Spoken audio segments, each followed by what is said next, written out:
Hello दोस्तों, नमस्कार दोस्तों, स्वागत है आप सभी का ऑनलाइन अड्डा फॉर स्टडी यूट्यूब चैनल पर। इस वीडियो में हम बात करें एक बड़ी और लेटेस्ट अपडेट के बारे में जो कि संबंधित है बीपीएससी टीआरई 3 के बारे में। बीपीएससी टीआरई 3 के विज्ञापन जारी कार्यक्रम को लेकर प्राइमरी यानी कि 1 to 5, जूनियर यानी कि 6 to 8, टीजीटी पीजीटी के विषयवार पदों की संख्या के बारे में और टोटल पदों को लेकर, साथ ही साथ कौन कौन इसमें आवेदन कर सकता है, किस किस अभ्यर्थी को इसमें आवेदन करने का मौका मिला है, डिटेल में बात कर रहे हैं। चैनल को सब्सक्राइब करके बेल आइकन को दबा लें और वीडियो को लाइक कर दें, जिससे कि आपको रियल ऑथेंटिक जानकारी सबसे पहले मिलती रहे। बीपीएससी यानी कि बिहार पब्लिक सर्विस कमीशन के माध्यम से बैक टू बैक तीसरी नई भर्ती आप सभी के सामने है। पहली भर्ती 1,70,000, दूसरी भर्ती लगभग 1,22,000 और तीसरी भर्ती आप सभी के सामने 80,000 पदों पर।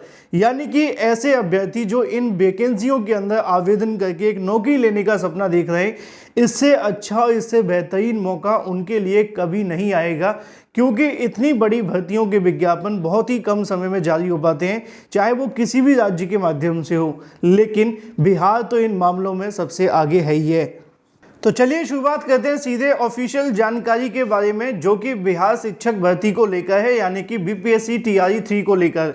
जब से बीपीएससी टीआरई 3 को लेकर अनाउंसमेंट की गई थी, तभी से अभ्यर्थियों के मन में एक सबसे बड़ा सवाल देखने के लिए मिल रहा था कि इस वैकेंसी में कौन कौन से ऐसे अभ्यर्थी होंगे जिनको आवेदन करने का मौका मिलेगा। और मैंने आप सभी को कई बार इसके बारे में जानकारी दी थी कि यहाँ पे 2 तरीके के अभ्यर्थियों को तो इसमें बड़ी आसानी से आवेदन करने का मौका मिल जाएगा। सबसे पहले अगर बात की जाए सीटेट वाले अभ्यर्थियों के बारे में, अब जो अभ्यर्थी पहले से सीटेट क्वालिफाई हैं तो वो तो इसमें बड़ी आसानी से आवेदन कर सकते हैं, चाहे वो 1 to 5 के लिए आवेदन करना चाहे या फिर 6 to 8 के लिए आवेदन करना, ठीक है। लेकिन ऐसे अभ्यर्थी जो एसटीईटी क्वालिफाई हैं वो भी अपने लिए आवेदन कर सकते हैं, इसके लिए भी कोई कंडीशन है नहीं। लेकिन सवाल तो उनके लिए था जिनके पास ना सीटेट है और ना ही एसटीईटी, और वो इस वैकेंसी में कैसे आवेदन कर सकते हैं। तो इसको लेकर भी यहाँ पे जानकारी आप सभी के सामने आ गई है कि जो सीटेट वाले अभ्यर्थी और जो एसटीईटी वाले अभ्यर्थी हैं, उनको भी इसमें बिना सीटेट बिना एसटीईटी के आधार पर आवेदन करने का मौका दिया गया है। यानी कि ऐसे अभ्यर्थी जिनके पास में सीटेट अभी कंप्लीट नहीं है और एसटीईटी भी अभी कंप्लीट नहीं है, जो नहीं जानते मैं उनको बता दूं कि एसटीईटी की परीक्षा टीजीटी और पीजीटी में आवेदन करने के लिए मांगी जाती है, जैसे कि प्राइमरी और जूनियर के अंदर सीटेट मांगा जाता है, सेम टू सेम आपका एसटीईटी होता है। तो इसमें आवेदन करने के लिए आप सभी से दोनों ही चीज़ें मांगी जाती हैं, और जिनके पास में अभी तक ये दोनों कंप्लीट नहीं है वो सभी अभ्यर्थी भी इसमें आवेदन कर सकते हैं। उसकी वजह जो बताई गई है उसके मुताबिक एसटीईटी और सीटेट को लेकर, तो सीटेट का रिजल्ट इसी महीने के लास्ट में जारी कर दिया जाएगा। बहुत ज़्यादा उम्मीदें हैं कि 20 तारीख के बाद कभी भी सीटेट का जो रिजल्ट है वो आप सभी के सामने ऑफिशियल वेबसाइट पे हो जाएगा।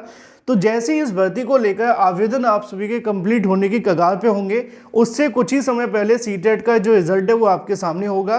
बाकी जो एसटीईटी वाले अभ्यर्थी हैं जिनका एसटीईटी की परीक्षा अभी होना बाकी है, इसको लेकर भी बताया गया है बिहार शिक्षा विभाग के माध्यम से कोशिश की जा रही है कि इन अभ्यर्थियों को भी इसमें आवेदन करने का मौका दिया जाए, जिससे कि जो भी एसटीईटी क्वालिफाई कैंडिडेट हों उनको यहाँ पे बिहार शिक्षक भर्ती में बैठने का मौका मिले। लेकिन यहाँ पे एक सवाल और देखने के लिए मिल रहा था कि पिछली बार बिहार के माध्यम से बीपीएससी टीआरई में आप जानते हैं कि डोमिसाइल लागू किया गया था, और डोमिसाइल लागू कर देने से क्या हुआ था कि वहाँ पर सिर्फ बिहार के अभ्यर्थी ही आवेदन कर सकते थे, इसके अलावा अदर स्टेट कैंडिडेट को आवेदन करने का मौका नहीं मिला था। बाद में अभ्यर्थी कोर्ट गए, उसके बाद नीतीश सरकार ने इस पर कैबिनेट बैठक बुलाकर इस मामले पर अंतिम फैसला लिया कि इन अभ्यर्थियों को भी आवेदन करने का मौका दिया जाए, और डोमिसाइल नीति को ख़त्म कर दिया। शिक्षा विभाग के माध्यम से जब विज्ञापन जारी किया गया तो उसके अंदर भारत का नागरिक हो, यानी कि भारत का नागरिक होना अनिवार्य है, उसके बाद चाहे वो किसी भी राज्य से हो फर्क नहीं पड़ता है। तो इस बार भी आप सभी के मन में एक सवाल जो है कि डोमिसाइल नीति लागू होगी कि नहीं होगी, तो इसका सवाल है कि डोमिसाइल नीति इस वैकेंसी के अंदर बिल्कुल भी आवेदन करने के लिए नहीं लागू की जाएगी, क्योंकि अभी तक इस प्रकार का कोई भी फैसला सरकार के माध्यम से नहीं लिया गया है। तो डोमिसाइल को लेकर, सीटेट और एसटेट को लेकर मैंने आपको बिल्कुल क्लियर कर दिया है कि ये अभ्यर्थी इसमें आवेदन कर सकते हैं, और डोमिसाइल नहीं लागू होने से अदर स्टेट कैंडिडेट भी इसमें आवेदन कर सकेंगे। लेकिन उनके पास सीटेट होना चाहिए और 90 नंबर होने चाहिए। 90 से कम वाले अभ्यर्थी आवेदन के लिए मान्य नहीं हैं। बाकी अगर आप जानना चाहते हैं कि अलग अलग विषय के लिए क्या क्या योग्यताएं होती हैं, तो इसको जानने के लिए आप चाहें तो पिछली बार जो वैकेंसी निकाली गई थी 1 to 5, 6 to 8 टीजीटी पीजीटी, उसका विज्ञापन भी आप लोग डाउनलोड कर सकते हैं। उसके अंदर यहाँ पे सभी सब्जेक्ट वाइज आपकी जो योग्यता है वो बताई गई थी, जिसके आधार पे आप लोग इन तमाम चीज़ों को समझ सकते हैं। जैसे कि 6 to 8 के अंदर क्या होता है, गणित में आवेदन करना चाहते हैं तो स्नातक स्तर पर गणित, भौतिकी, रसायन होनी चाहिए। और इसी तरीके से भाषा के लिए आवेदन करना चाहते हैं तो आपके पास भाषा संबंधित विषय के साथ आपने पढ़ा हो। 6 to 8 सामाजिक विज्ञान में आवेदन करना चाहते हैं तो आपके पास ये सब होने चाहिए, तो आप लोग आवेदन कर सकते हैं। और इसी तरीके से 9th और 10th के लिए अगर आप आवेदन करना चाहते हैं या फिर 11th और 12th के लिए, तो उससे संबंधित जानकारी आप लोग नोटिफिकेशन डाउनलोड करके बीपीएससी की ऑफिशियल वेबसाइट से ले सकते हैं, किस विषय में क्या क्या योग्यताएं मांगी गई हैं। लेकिन एक सवाल ये भी था कि क्या बीपीएससी परीक्षा 3.0 को लेकर इसमें कोई बदलाव किया जाएगा टीआरई में, क्योंकि पिछली बार जब टीआरई 2 करवाई गई थी तो उसमें पैटर्न में बदलाव हुआ था। तो इसका जवाब है कि इस बार टीआरई 3 के अंदर कोई पैटर्न में बदलाव नहीं होगा। जिस पैटर्न पे आपकी टीआरई 2 हुई थी उसी पैटर्न पे टीआरई 3 होने जा रही है। अब सवाल ये है कि विज्ञापन कब तक जारी हो रहा है, उस कार्यक्रम को लेकर बात कर ली जाए तो विज्ञापन जारी की जो तारीख है इसके मुताबिक 20 फरवरी के आसपास इसका विज्ञापन आने की संभावना पहले बताई गई थी, लेकिन उसमें बदलाव करते हुए बताया ये जा रहा है कि अब इसको 15 फरवरी के आसपास जारी किया जाएगा। और 15 फरवरी को विज्ञापन जारी होता है तो उसके 1-2 दिन बाद ही आपके आवेदन शुरू हो जाएंगे। बाकी बात की जाए एग्ज़ाम डेट के बारे में कि इसकी परीक्षा कब तक हो सकती है, तो अगर माने परीक्षा मार्च के अनुसार तो परीक्षा मार्च में 20 मार्च के बाद कभी भी आयोजित कर ली जाएगी। 2 से 3 दिन ये परीक्षा चलेगी।